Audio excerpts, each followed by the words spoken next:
रजीम बिस्मिल्लाहिर्रहमानिर्रहीम। असांजो बायोलॉजीअ में चैप्टर नंबर 5 शुरू आहे। चैप्टर नंबर 5 जो टाइटल सेल साइकिल। पोएं लेक्चर में तव्हां जेको आहे सो क्रोमोसोम जे बनावट ऐं उन जे कम जे मुतालिक़ काफ़ी डिटेल में डिस्कस कयो। उमेद आहे त खोड़ सारियूं शयूं तव्हांखे सम्झ में आयूं हूंदियूं। मिसाल जे तौर त क्रोमोसोम जी बनावट कीअं आहे, उन खां पोइ वरी सेंट्रोमेयर जे हिसाब सां उन जूं टर्मिनोलॉजीज़ कीअं आहिनि। जेकॾहिं सेंट्रोमेयर सेंटर में विच में हुजे आर्म्स ॿिन्ही जे त उनखे छा चवंदासीं, वरी जेकॾहिं पेरीफ्रीअ ते हुजे त छा चवंदासीं, या जेको आहे असांजे टीलोमेयर वटि हुजे त पोइ उन जो नालो छा थींदो। इहे कल्ह असांजा बहस थी विया। उन खां पोइ वरी असां इहा बि ॻाल्हि कईसीं त क्रोमोसोम ठहियलु छा जो आहे। हिस्टोन बॉडीज़ जी ॻाल्हि कईसीं, प्रोटीन बेसिक प्रोटीन्स जी। उन जे मथां जेको आहे स्ट्रैंड जेको क्रोमेटिन जो वेढ़ियल आहे, उन खां पोइ वरी जॾहिं अनवाइंड पियो थिए त असां ॾिठोसीं त कीअं DNA जो डबल हेलिक्स ठहियलु आहे ऐं उन में जेको आहे पेंटोस शुगर ऐं नाइट्रोजन बेसिस फास्फोरस जो स्केलेटन पाण में कीअं इंटरकनेक्टेड आहिनि। ऐं इन डबल हेलिक्स खे कल्ह असां पिया चऊं त इहो वॉटसन एंड क्रिक वारो मॉडल हो जेको 1950s में पब्लिश थियो या प्रूव थियो। उन ते बहस कयोसीं। अॼु जेको असांजो टॉपिक आहे उहो आहे जीव घड़े जी विरासत में हिकिड़ो क़िस्म माइटोसिस। ठीकु आहे, असां सभिनी खे ख़बर आहे, बल्कि रोज़ जी ऑब्ज़र्वेशन आहे। असां कणिक जा ॿिज असांजे अॻियां पोखिया, वरी जॾहिं उन्हनि खे हारियुनि पाणी वाणी ॾिना, कलर ॾिना त उन्हनि मां अंगूर निकिता, मतिलबु मथे निकितो बडिंग थी, ऐं पोइ तव्हां ॾिठो त उहो सलो वॾो थींदो पियो वञे ऐं असांजे साम्हूं साम्हूं महीने ॾेढ जे सूरत में टाइम में ई तव्हां ॾिठो त हींअर केतिरियूं वॾियूं कणिकूं थी वियूं आहिनि। अॻियां वरी उन्हनि जूं तीलियूं थी वेंदियूं, वरी उन जा संग थींदा, वरी उन्हनि में दाणा अची वेंदा। माना हिकिड़ी नंढड़ो जानदार असांजे साम्हूं साम्हूं वॾो जानदार थी थो वञे। तव्हांजे घरनि में ॿिलियुनि जा बछड़ा हूंदा, कुकड़नि जा बचा हूंदा, अंडनि मां पैदा थींदा चूज़ा, ऐं पोइ ॾींहों ॾींहुं वॾा थींदा था वञनि। त हाणे जॾहिं असांजे जानदारनि जी वाध वेझ थींदी आहे त ज़ाहिर आहे उहे हर क़िस्म सां उनजी वाध वेझ थींदी आहे। यानी हुनजो जिस्म वधंदो आहे, हुनजा हॾा वधंदा आहिनि, हुनजो गोश्त वधंदो आहे। ठीकु आहे, यानी वज़न बि ऐं हर तरफ़ फैलबा वेंदा आहिनि।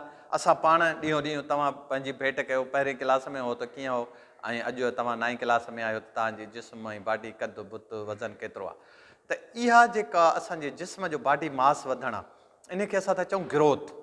हाणे ग्रोथ में असांजो ज़ाहिर आहे जीव घड़ा हर वक़्तु वंड बावराइबा था रहनि ऐं असांजो बॉडी मास वधंदो थो हले। ख़ासि तौर ते असांजा जीअं वार आहिनि, असांजा नंहं आहिनि, असांजे चमड़ीअ जा मथीं सित हुया।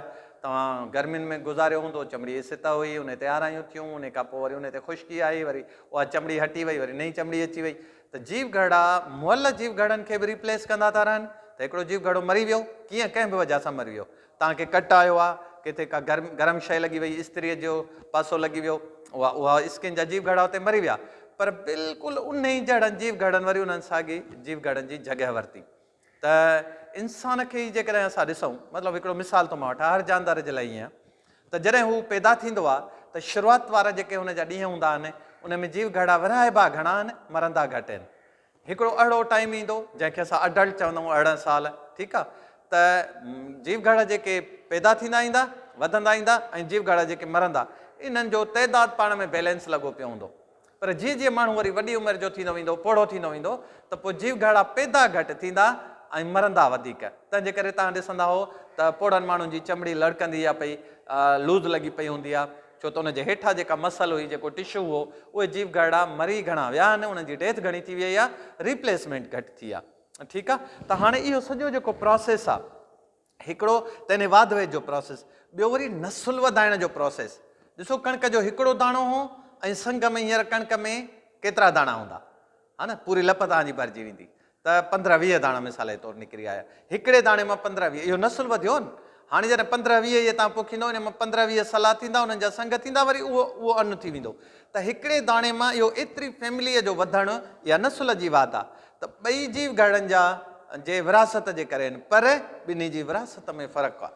तंहिंजे करे असां अॼु जेको सेल डिवीजन जो मिसाल तौरु मूं अॻु में ई तव्हांजो टॉपिक लिखियो आहे, मां हिन खे हाणे हीअं थो लिखां त सेल डिवीजन जेका आहे जीव घड़े जी विरासत, इहा 2 मेजर क़िस्मनि जी आहे। हिकिड़े खे असां चवंदा आहियूं माइटोसिस, ॿिए खे चवंदा आहियूं मियोसिस। ठीकु आहे, हाणे असांजे जिस्म जा जेके बि जीव घड़ा आहिनि, असां उन्हनि खे चवंदा आहियूं सोमेटिक सेल्स। Somatic cells. बूटो हूंदो त इन खे बूटे में वरी इन्हनि खे सोमेटिक न चवंदा आहियूं, उनखे चवंदा आहियूं वेजिटेटिव, GE वेजिटेटिव सेल्स। ठीकु आहे। सिवाइ हिकिड़े क़िस्म जे जीव घड़नि जे, उहे जीव घड़ा उहे आहिनि जेके नसुल वधाईंदा आहिनि, जंहिंखे असां एनिमल्स में चवंदा आहियूं गोनेड्स। गोनेड्स उहे जीव घड़ा आहिनि जिथां मर्दाना जुज़ा पैदा थींदा आहिनि या अंडो पैदा थींदो आहे फीमेल में। ठीकु आहे। उन्हनि खे असां गोनेड्स चवंदा आहियूं। उन्हनि में जेका माना नसुल जी वाध वेझ वारी जेको तव्हांजी सेल डिवीजन आहे उहा आहे मियासिस। इहा असां डिस्कस कंदासीं, इहो असांजो ॿियो टॉपिक आहे। बाक़ी सॼे जिस्म जी जेका तव्हांजी वाध वेझ आहे या तव्हांजे मुअल जीव घड़नि खे रिप्लेस करिणो आहे या को फट छुटण वारी जॻह या चीर कटो अची वियो आहे उहा जॻह या रत जा जीव घड़ा हर वक़्तु पैदा वेठा था थियनि या तव्हांजे जिस्म जी वाध वेझ आहे, वार था पैदा थींदा वञनि तव्हांजा, इहा जेका बि ग्रोथ आहे इहा एनिमल्स में सोमेटिक सेल थी सॾिराइजे ऐं प्लांट्स में वेजिटेटिव सेल थी सॾिराइजे। इते जेका सेल डिवीजन थींदी उहा माइटोसिस जे ज़रिए थींदी। ठीकु आहे। हाणे माइटोसिस जी सेल डिवीजन जेका आहे उनजी डेफिनेशन इहा आहे त it is a type of cell division where two identical daughter cells are formed। ठीकु आहे। टू आइडेंटिकल ॿ हिकु जहिड़ा डॉटर सेल्स ठहंदा। ऐं ॿी ॻाल्हि, इन में क्रोमोसोम्स जो तइदादु हमेशह साॻियो रहंदो। क्रोमोसोम जो तइदादु केरु रहंदो? जहिड़ो पेरेंट सेल जो क्रोमोसोम जो तइदादु हो डॉटर सेल में उहो साॻियो ई हूंदो। जेकॾहिं 23 जोड़ा हुआ पेरेंट सेल में त तव्हांजे डॉटर सेल ॿिनि में बि 23 जोड़ा हूंदा। ठीकु आहे। त हाणे सेल डिवीजन जी हीअ जेका टाइप आहे इन में आइडेंटिकल सेल्स ठहंदा जिन खे असां डॉटर सेल्स चवंदासीं, ऐं इन्हनि में जेको क्रोमोसोम्स जो तइदादु हूंदो मर्कज़ में उहो हमेशह 2n हूंदो। तंहिंखे 2n तंहिंखे असां टेक्निकली चवंदा आहियूं डिप्लॉइड। ठीकु आहे। जोड़े जोड़े में क्रोमोसोम्स हूंदा। त हाणे चवण जो मक़सदु छा थी वियो त सेल डिवीजन ॿिनि क़िस्मनि जी आहे, माइटोसिस, मियासिस। माइटोसिस सॼे जिस्म में थी थिए सवाइ गोनेड्स जे, जर्म सेल्स जे। ठीकु आहे। मियासिस सिर्फ़ु जर्म सेल्स में थी थिए, ॿिए जिस्म जे हिसनि में नथी थिए। थींदो छा आहे माइटोसिस में? माइटोसिस में हिकिड़ो जीव घड़ो ॿिनि हिकु जहिड़नि बिल्कुलु आइडेंटिकल जाड़नि जीव घड़नि में विरहाइजी वेंदो आहे ऐं बिल्कुलु उहे पंहिंजे पेरेंट जहिड़ा जीव घड़ा हूंदा आहिनि। क्रोमोसोम्स जो हिन में तइदादु जेको हूंदो आहे 2n यानी डिप्लॉइड हूंदो आहे। ठीकु आहे। इहा ॻाल्हि तव्हांखे सम्झ में अची वई त जेकॾहिं मुंहिंजा जिस्म थो वधे, मुंहिंजूं आङुरियूं थियूं वधनि, मुंहिंजो सॼी बॉडी थी वधे, it is function of mitosis. मूंखे कट अची वियो आहे, हिते ज़ख़म छुटे थो, it is function of mitosis. ठीकु आहे। हाणे जॾहिं हिकु जीव घड़े मां उन ई जेतिरा ॿ जीव घड़ा पैदा था थियनि त इन जो मतिलबु आहे त ॿिनि जीव घड़नि जेतिरो मटीरियल हिन जीव घड़े खे तयारु करिणो आहे। ठीकु आहे। यानी पहिरें हिकिड़ो ई किचन हो त हिकिड़ो ई चुल्हो, हिकिड़ी ई थाली, हिकिड़ी ई जेको आहे देगड़ीअ मां पतीलीअ मां कमु थी पियो वञे, पर हींअर जॾहिं हीअ धार थार थींदा त इहो सॼो सामान ॿिन्ही खे अलॻि अलॻि खपे। लिहाज़ा सेल डिवीजन में वञण खां अॻु में जीव घड़ो उनजी तयारी कंदो आहे ऐं इहा ई तयारी हुई जेका तव्हांजे सेल साइकिल में हुई। तव्हां सेल साइकिल जा कल्ह जॾहिं फेज़िस पढ़िया हुआ त मां तव्हांखे हिकिड़ो दफ़ो वरी किताब तां इन शइ खे ब्रीफ करे थो वठां सेल साइकिल ते, तव्हांखे इहा ॻाल्हि चिटी सम्झ में ईंदी। हे ॾिसो, हीअ असां सेल साइकिल पिया चऊं। ठीकु आहे। हीअ आहे उहो माइटोसिस वारो फेज़, हींअर फ़िलहालु असां हिनखे विसारे था छॾियूं। हिते G0 फेज़ हो जंहिंमें जीव घड़ो ख़ामोश थी वेही रहंदो आहे, पर पोइ जॾहिं G1 फेज़ आहे, ठीकु आहे, G फॉर ग्रोथ वारो 1 फेज़ आहे त हिते पहिरें छा थो थिए DNA जी कापी तयारु थी थिए। छो त क्रोमोसोम्स जो तइदादु बिल्कुलु डॉटर सेल में बि ओतिरो ई वञिणो आहे जेतिरो पेरेंट सेल में आहे। त ज़ाहिर आहे DNA जो जेको बि मक़दारु आहे, मवादु आहे, उहो डबल थियणो आहे। त हाणे हिते वधे थो, उहो वधण खां पोइ हुनजी पुख़्तगी थी थिए ताकी हुन में का चुक का ग़लती न रहिजी वञे। छो त जे DNA में ग़लती थी त पोइ इन जो मतिलबु आहे त अॻियां सॼो जीव घड़ो उन जूं प्रोटीन सभु ख़राबु पैदा थींदियूं ऐं इहा ई वजह हूंदी आहे जो कैंसर थींदी आहे माण्हुनि खे, छो त उन जा DNA जा कोडोन ख़राबु थी पवंदा आहिनि। तंहिंजे करे असांजे जिस्म में अलाह करीम ज़बरदस्त फूल प्रूफ निज़ाम रखियो आहे त जीअं DNA में का बि गड़बड़ पैदा न थिए। बहरहाल पोइ बि आलम असबाब आहे, कुझु न कुझु थी पवंदो आहे, के दवाऊं, के शुआ, को रेडिएशन, को खाधा पीता, जंहिंजे करे इन में DNA में गड़बड़ ईंदी आहे ऐं पोइ मामला ख़राबु थींदा आहिनि। पोइ DNA जी पुख़्तगीअ खां पोइ यानी हीअ सिंथेसिस फेज़ आहे, ठहण वारो फेज़ आहे, पोइ वरी G2 फेज़ शुरू थींदो आहे। G2 यानी ग्रोथ 2। हिन में सॼे साइटोप्लाज़म में जे माइटोकॉन्ड्रिया त ॿीणा थींदा, गोल्जी एपरेटस आहे ॿीणा थींदा, एंडोप्लाज़मिक रेटिकुलम आहे ॿीणो थींदो, सेंट्रोसोम आहे ॿीणा थींदा, माना हर शइ जी कापी ठहंदी। इन कापीअ ठहण सां बाक़ाइदे उहो जीव घड़ो प्रेग्नेंट थी पवंदो, पेट सां थी पवंदो ऐं ओरिजिनल खां साइज़ में वॾो थी वेंदो, छो त उन में पहिरें हिकु हिकु जेको यूनिट हो उहे हाणे ॿिटा ॿिटा यूनिट आहिनि। हाणे जॾहिं इहो पेट सां थी वियो ऐं बिल्कुलु तयारु आहे पैदाइश जे लाइ, त पोइ असां ॾिसंदासीं त माइटोसिस जा फेज़िस शुरू थींदा, जिन खे असां वरी हींअर डिस्कस कयूं था। ठीकु आहे। हाणे सेल डिवीजन बेसिकली ॿिनि हिस्सनि में विराए थी सघिजे। सेल डिवाइड्स इन 2 phases। पहिरें फेज़ में तव्हांजे सेल जो न्यूक्लियस डिवाइड थींदो आहे। ठीकु आहे, छो त हिन में क्रोमोज़ोम आहे, हिन में DNA आहिनि, इहो ई मटीरियल आहे जेको डबल थो थिए। लिहाज़ा छो त असां न्यूक्लियस खे कैरियोन चवंदा आहियूं या अथव कर्नल, कर्नल मूं ॿुधायो गब, कैरियोन चवंदा आहियूं, तंहिंजे करे न्यूक्लियस जी डिवीजन खे असां चवंदासीं कैरियोकाइनेसिस, पहिरियों फेज़। ठीकु आहे, पहिरें फेज़ में न्यूक्लियस विराइबो ऐं उन फेज़ खे चवंदा आहियूं कैरियोकाइनेसिस। ॿिए फेज़ में तव्हांजो साइटोप्लाज़म विराइबो, तंहिंजे करे असां उनखे चवंदासीं साइटोकाइनेसिस। ठीकु आहे। हींअर जेके असां एम फेज़ डिस्कस था कयूं या उन जूं स्टेजिस डिस्कस था कयूं, उहे न्यूक्लियस जूं स्टेजिस आहिनि, न्यूक्लियस जे विरासत जूं स्टेजिस आहिनि। ठीकु आहे। अच्छा, ॿी बि ॻाल्हि ज़हन में रखी छॾियो, उहा आहे त इहो जेको माइटोसिस जो ऐं सेल डिवीजन जो प्रोसेस आहे, इहो कंटिन्यूअस प्रोसेस आहे। ठीकु आहे। इहो ईअं आहे जीअं को ड्रामो या फिल्म हलंदड़ हुजे, तव्हां इन खे जीअं असां विरहायो आहे सम्झण जे लाइ त भई प्रोफेज़ आहे, मेटाफेज़ आहे, एनाफेज़ आहे, टीलोफेज़ आहे, इहे फेज़िस जा नाला आहिनि, तव्हांखे यादि करणा हूंदा ऐं उन में जीव घड़ में जेके तब्दीलियूं थियूं अचनि, मर्कज़ में जेके तब्दीलियूं थियूं अचनि, उहे तव्हांखे यादि करणियूं हूंदियूं। पर इहे सिर्फ़ु असांखे स्टडी करण ऐं सम्झण जे लाइ आहिनि। ठीकु आहे। एक्चुअल जेको जीव घड़ा विरहाइबा आहिनि उहे तमामु क्विकली इहो प्रोसेस पियो थींदो आहे। ठीकु आहे। त हाणे अचूं था उन्हनि स्टेजिस ते जेके जेके कैरियोकाइनेसिस में अपीयर थियनि थियूं। ठीकु आहे। नाला तव्हां यादि रखी छॾियो, इवेंट्स पोइ असां इन्हनि खे सम्झी था वठूं। पहिरियों प्रोफेज़, प्रो पहिरें फेज़। ठीकु आहे। ॿियों मेटाफेज़, मेटाफेज़। कुझु उस्ताद हिन खे यादि करण जे लाइ चवंदा आहिनि प्रो पहिरियों, Meta meet in the centre. ठीकु आहे। एना फेज़, फेज़ सभिनी जो साॻियो आहे। फेज़ फेज़ फेज़ माना स्टेज। ठीकु आहे। रुतबो, उहा हितां खां हिते पहुतो, हिते पहुतो। ठीकु आहे। एना फेज़। ठीकु आहे। एना एना ए अपार्ट धार थियणु। ओके। ऐं टीलो, टीलो कल्ह पढ़ियोसीं, टीलोमेर माना बिल्कुलु छेड़ो, टीलो फेज़ छेड़े ते पहुचणु। हाणे जे ईअं तव्हां यादि कंदो त तव्हांखे ॾाढो आसान थी वेंदा यादि करणु। प्रो पहिरें, मेटा मीट इन द सेंटर, एना अपार्ट, टीलो एट दी एंड्स, छेड़नि ते। ठीकु आहे। हाणे हिन में छा थो थिए, हिन में छा थो थिए, हिन में छा थो थिए, असां वटि हिकिड़ो ॾाढो रंगीन चार्ट आहे, ज़बरदस्त। अचो तव्हां उन ते जेको आहे डिस्कस करे था वठूं।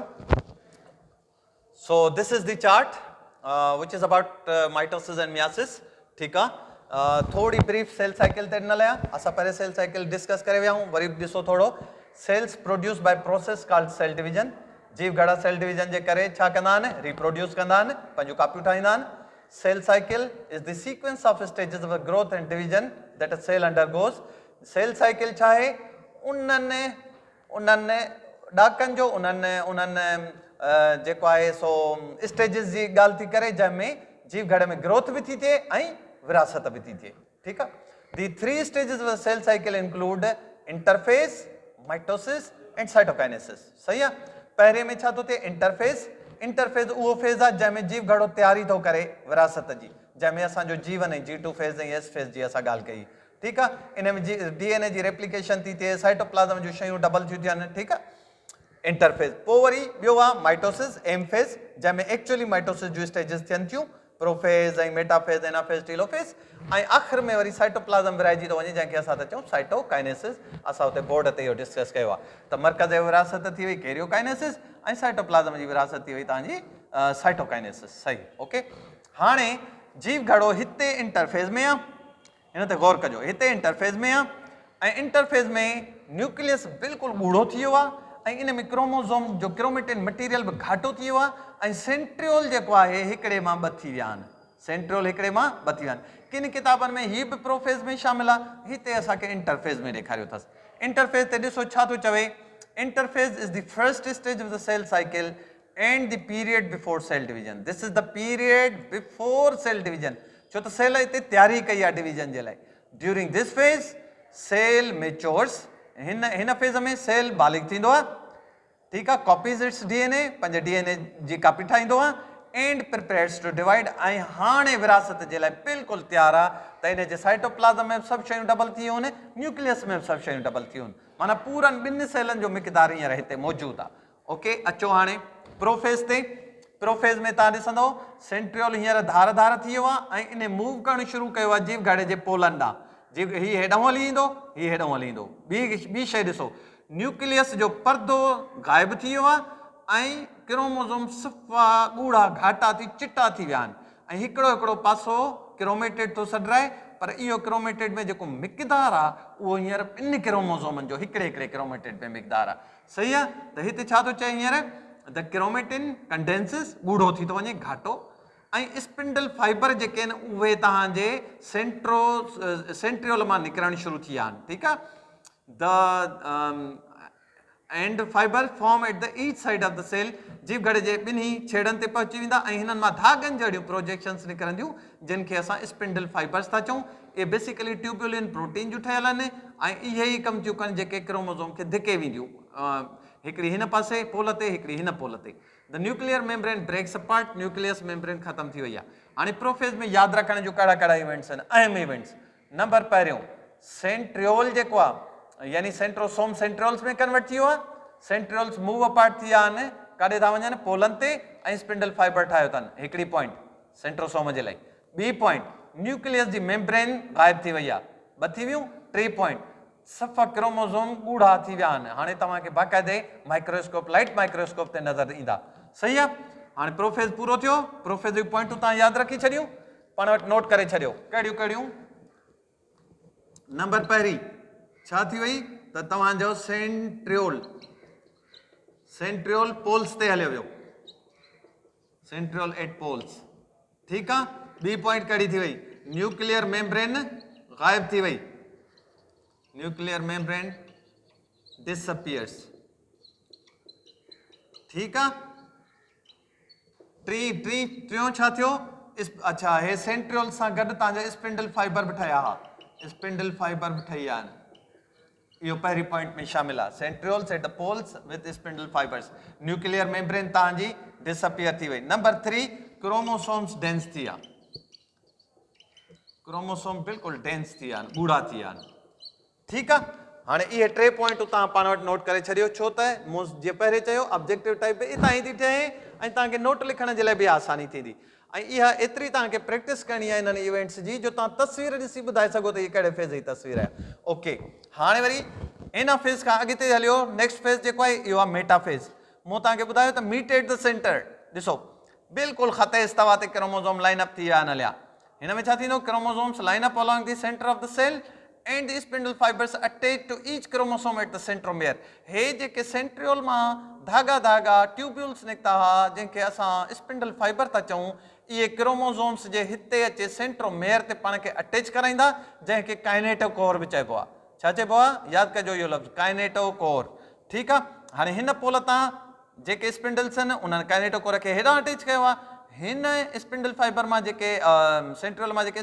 स्पिंडल फाइबर आहिनि उहे हिन पासे ॾांहुं हिननि खे अटैच कयो आहे इहो थी वियो तव्हांजो मेटाफेज़ माना मेटाफेज़ जो हिकिड़ो ई इवेंट आहे कहिड़ो इवेंट आहे chromosomes line up in the middle center of the cell okay on the equator number 2 the spindle fibers attach with the centromere ठीकु आहे जंहिंखे काइनेटोकोर मूं तव्हांखे ॿुधायो ॿ इवेंट थी विया तव्हांखे इहे लिखिजो पाण वटि हाणे टे में तव्हां ॾिसो एनाफेज़ माना अपार्ट माना धार थियणु शुरू थी विया धार छा थियो हे जेके स्पिंडल फाइबर आहे इन्हनि काइनेटोकोर खां वठी करे हिननि खे हाणे पोलनि ॾे छिके वञणु शुरू कयो आहे छिकजनि वेठा था the spindle fibre splits the centromeres and the chromatids move to the opposite sides of the cell मुखालिफ़ कुतबनि ॾांहुं क्रोमोसोमनि हलणु शुरू करे ॾिनो आहे that's why we call it anaphase apart okay हाणे हिते इहो माना हिकिड़ो इवेंट तव्हांखे यादि रखण जो आहे टीलोफेज, टीलो माना एट द एंड, छेड़ा, छेड़न ते पुजी विया क्रोमोसोम, स्पिंडल फाइबर गायब थी विया, न्यूक्लियर मेम्ब्रेन वापस पहुचणी शुरू थी वई आहे,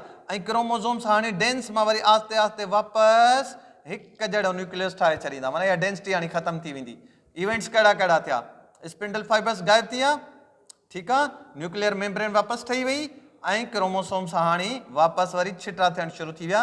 the chromosomes loosen up on each side and the nuclear membrane begins to reform around the chromatin material strands of DNA. समझ में अची वई ॻाल्हि?